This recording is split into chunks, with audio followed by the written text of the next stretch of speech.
On one hand, it seems odd to talk about PCBs and bald eagles in the modern day, given that these chemicals have been banned. Unfortunately, they persist. It takes a very long time for them to be broken down, and they are still present in the sediments and the water, whether it be of Lake Erie here or the Hudson River in the following videos. And bald eagles still have PCBs in their blood, which is measurable. Luckily, this type of chemical pollution has been decreasing, but it is still present. I am reminded of that at Croton Point, which is a beautiful park which offers a grassland habitat for birds and for people for hiking and biking and for recreation. But it lies over a landfill. This landfill has been covered and lined so that its contaminants cannot be liberated into the Hudson River, and it has to be continually monitored so that the pollution of the past generation does not contaminate the world of the next generation. And so, even if PCBs have been banned, they are still with us. PCBs, or polychlorinated biphenyls, were once widely used in consumer and industrial products. We now know that they are carcinogens, neurotoxins, endocrine disruptors, and their longevity makes them persistent organic pollutants, which, even once they are banned, continue to accumulate in biological tissues. Over 1 million tons had been produced globally.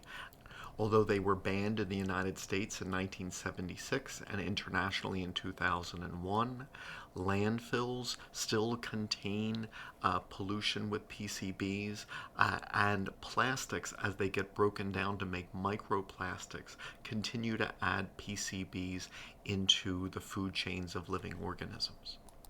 Like many chemicals such as DDT, they are hydrophobic, which means they can accumulate in adipose tissue and stay there, being difficult then to excrete. This affects human health. We store chemicals we've been exposed to in our past in our adipose tissue for years. And we observe biomagnification with PCBs just like DDT, in that as one goes higher and higher in the food chain, the concentration of these pollutants becomes higher and higher, so that one would find greater concentrations of these chemicals in humans, in bald eagles, and in other animals at the tops of their food chains than you would at the lower trophic levels. Eagles can not only encounter PCBs in the fish in their diet, but also in carrion they might eat, such as birds, mink, and otter. And bald eagles feed on carrion a bit more in the winter. We know from studies in birds that PCB pollution can lower hatching rates, cause mutations, damage the brain, and can result in death. The good news is that since being banned, the levels of PCBs in the environment are declining. The bad news is that PCBs are still present in the tissues of wildlife, including bald eagles, although no longer at the high levels which we observed in decades past.